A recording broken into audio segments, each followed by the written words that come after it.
everyone, it's Sydney at Tasty Q and welcome back to another recipe. This recipe has been my favorite girl dinner. This is me literally eating it cold. So please enjoy, let's make it.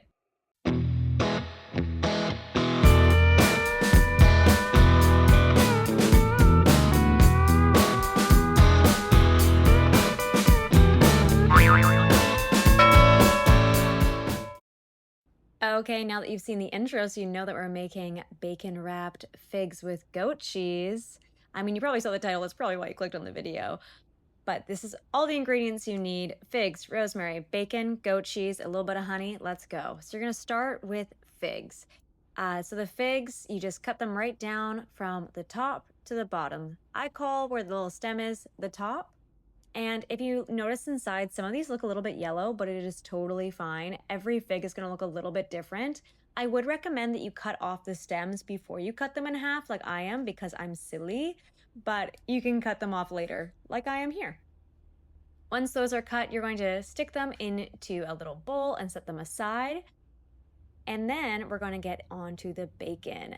And so you're going to have equal bacon to figs because you're going to be cutting both of those in half. So I just did 6, which made 12 of these little appies. So you're going to take the fig, put the herbed goat cheese on top and smooth it around the edges like so. It does not need to be pretty at all. And make sure that you're washing your hands before this recipe because there is a lot of potential cross-contamination. But just make sure that everything goes in the oven and you wash your hands between everything. Or wear gloves, either or.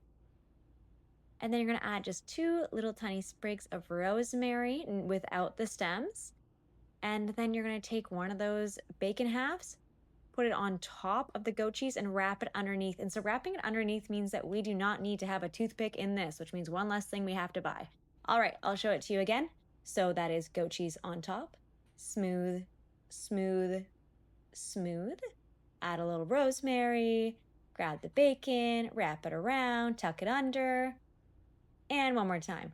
Fig, goat cheese, smooth, rosemary, bacon. Even if it's a weird piece, you still just tuck it underneath, and that makes sure that the bacon gets fully cooked. And then I added a little bit of rosemary on top just for fun and pop that in the oven at 375 for 20 minutes. And then it comes out looking like this. You guys, it is not burned, that is caramelized, and it is insanely delicious. That comes from the fig jam that's coming out of it. Put them on a plate. If you're just eating this by itself, I would recommend some arugula with maybe a little bit of dressing. Any dressing that would do, maybe like a lemony one. Drizzle that with honey and oh, enjoy. It is seriously so good. If you make a recipe, be sure to tag us at TastyQ, and the full recipe is at tastyq.com.